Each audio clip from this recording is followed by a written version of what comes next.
기타리스트로 명성을 떨쳤던 부활의 리더이자 기타리스트 김태원은 비와 당신의 이야기, 사랑할수록, 아름다운 사실, 네버엔딩 스토리 등 수많은 명곡을 직접 작사, 작곡한 히트메이커입니다. 하지만 그는 데뷔하기 직전까지도 대인기피증을 앓을 정도로 온전한 상태가 아니었고 불법 약초 사건에도 연루가 되었다 새 삶을 사는가 싶더니 시련들이 휘몰아치며 연달아 터졌습니다. 김태원의 집안은 원래 재력가였지만 그가 초등학교에 들어갈 무렵 사업 실패로 가세가 기울어집니다. 이 때문에 김태원은 자존감에 큰 상처를 받고 이에 그는 어릴 적부터 거짓말과 과장을 많이 하게 됩니다. 그는 친구들뿐만 아니라 학교 선생님으로부터도 차별을 받습니다. 단순히 숙제를 하지 않았다는 이유로 교탁 앞에서 교실 뒤쪽까지 따귀를 맞으며 내몰린 적도 있었습니다. 이러한 이유로 컴플렉스가 많았던 그는 약간의 자폐증과 더불어 폐쇄공포증, 대인기피증의 우울증까지 앓습니다. 그는 부활 1집이 나온 1986년까지도 대인기피증이 심해서 사람을 만나면 눈을 못 쳐다봤습니다. 그러다 우연히 그가 한 거짓말이 그의 운명을 바꾸어 놓게 됩니다. 중학교 시절 친구가 통기타를 새로 사서 줄을 못 맞추고 있는 것을 보곤 친구에게 잘난 척하고 싶어서 그는 자신이 할 수 있다는 거짓말을 하게 됩니다. 당시 남학생들 사이에 기타를 잘 치는 아이가 인기를 얻었고 여학생들의 관심도 한몸에 받았습니다. 그리 내세울 것이 없는 김태원은 죽자사자 기타에 매달리게 됩니다. 기타를 잘 치게 되면 자신 역시 다른 사람으로부터 사랑받는 사람이 되지 않을까 생각했던 것입니다. 그러다 고등학교 2학년 때 미팅에서 첫사랑을 만나게 되고 생애 처음 사랑이란 걸 하게 됩니다. 하지만 만날 때부터 반대는 이미 시작됐고 처음부터 반대 속에서 두 사람은 만남을 이어갑니다. 당시 그는 반에서 72등이었고 그녀는 전교 4등이었습니다. 김태원이 학교를 안 가면 그녀도 같이 학교를 안 갔고 두 사람은 동반무단 결석까지 하게 되며 김태원은 결국 퇴학을 당하고 두 사람이 헤어질 즈음에 그녀는 전교 380등까지 떨어지게 됩니다. 김태원과 첫사랑은 몰래 섬으로 가출도 했고 함께해서는 안 될 시도도 생각하지만 마지막에 마음을 바꾸고 서로 이별을 합니다.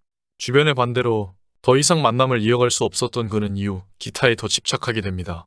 첫사랑과의 이별 후유증으로 김태원은 더욱더 자기만의 세계로 빠져들었는데 그를 구한 것은 또한 사랑이었습니다. 고3 때 그는 지금의 아내를 만나게 됩니다. 아내를 만난 순간 자기 자신이 아내의 첫사랑이라는 것을 한눈에 알아보았습니다. 하지만 그 후에도 김태원의 인생은 그리 녹록지 않았습니다.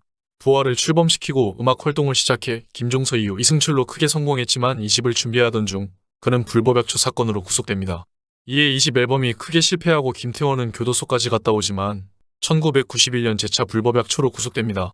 하지만 김태원은 약을 끊을 수 없었고 보다 못한 김태원의 아버지와 어머니가 김태원을 정신병원에 가둡니다. 기타를 가지고 들어가지 못한다라는 말에 그의 아버지는 내가 여기 들어가면 더 될 것 같다라며 그의 손을 잡고 나옵니다. 그는 그때 끊어야겠다고 생각했고 가족과 아내가 자신을 바라보던 시선을 배반할 수 없었습니다.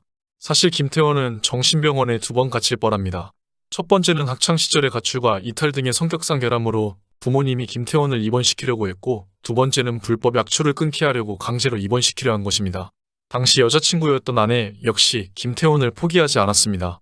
김태원의 부활이 1986년에 희화로 인기를 모으기는 했지만 이미 이승철은 탈퇴해서 독자적인 인기를 얻은 뒤였고 김태원은 약에 찌든 폐인 상태였습니다. 누가 보더라도 재기 가능성이 없었습니다. 하지만 여자친구였던 아내는 김태원을 결코 포기하지 않았습니다. 결국 그는 이런 가족과 여자친구의 사랑 때문에 스스로 불법 약초를 끊기로 결심을 하고 외진 섬으로 들어갑니다. 다시 나오기 쉽지 않은 섬으로 들어가 마지막으로 가지고 있던 약병을 돌멩이를 묶어서 과감히 바다로 던졌습니다. 반드시 약을 끊고 새 사람이 되겠다는 의지를 확고히 하기 위한 행동이었지만 결국 약병을 건지기 위해 수경까지 쓰고 바다로 뛰어듭니다. 약을 찾지는 못했지만 당시 그의 심경이 얼마나 비참했는지 알 수 있는 대목입니다. 여자친구였던 아내의 지극정성은 결국 그가 약과 술을 끊게 했습니다. 약을 안 하면 히트곡이 나올 확률이 10분의 1이지만 약을 할 경우 100분의 1이다. 결국 음악 때문에 약을 한다는 것은 망상이다. 요즘도 불법 약 사건이 많이 일어난다. 하지만 약은 장기가 아니라 뇌로 가는 것이다. 혈관을 녹이고 서서히 죽는 거다. 한 번 하면 무조건 들어간다. 김태원이 긴 좌절의 늪에 빠져있는 동안에 부활을 탈퇴한 이승철은 인기를 얻습니다. 그리고 2002년에 14년 만에 부활과 이승철은 다시 결합하게 되고 네버엔딩 스토리로 큰 인기를 얻고 김태원은 KBS 가요대상 작사, 작곡상을 수상하게 됩니다. 하지만 그 이면에는 또 다른 큰 아픔이 숨어 있었습니다. 그가 직접 연행해서 가정사를 고백했지만 아내가 아들과 딸을 데리고 외국으로 간 것을 두고 엉뚱한 루머가 퍼지게 됩니다. 이승철과의 갈등으로 김태원이 히스테리를 부려 아내와 아이들이 캐나다로 이민을 갔다는 헛소문이었습니다. 후에 자폐아인 아들을 위해 가족들이 떠난 것이라는 사실이 알려졌지만 이 안에는 더 깊은 속사정이 숨어 있었습니다. 당시 김태원은 아들의 자폐 증상을 받아들이지 못했고 이것을 불행이라고 여겼습니다. 김태원의 말에 큰 상처를 받은 아내가 아이들과 함께 외국으로 떠나게 된 것입니다. 사실 아들의 자폐 증상은 2살 무렵에 발견되었는데 김태원은 그것을 받아들이지 못하고 아내는 더 힘든 시기를 보내게 됩니다. 이후 김태원은 사실을 있는 그대로 받아들이기까지 10여 년 정도의 시간이 걸렸고 가족과 떨어진 그는 절절한 심정을 담아 노래를 만들게 되는데 그 노래가 바로 네버엔딩 스토리입니다. 보통 연인 사이의 사랑 이야기라고 오해하는 사람들이 많지만 김태원이 아내와 자식들을 생각하면서 쓴 가사입니다. 김태원은 예능 방송에서 국민 할매라는 칭호로 활약했지만 그 예능 방송에서 청천벽력과 같은 이야기를 듣게 됩니다. 남자의 자격에서 특집 방송을 위해 받았던 위암 검사에서 그는 위암 초기 판정을 받고 수술을 하였고 다행히 완쾌하여 이후 정규 콘서트에서도 깊은 감동을 주었습니다. 또한 그는 폐혈증으로 심하게 앓기도 했습니다. 당시 김태원은 집으로 찾아온 가족들에게 문을 열어주지 않았다며 내가 폐혈증인지 몰랐다. 나중엔 호스를 뽑아서 물을 부었다. 집에 다 물이고 피도 있는데 어떻게 보여주냐? 라고 이유를 털어놨습니다.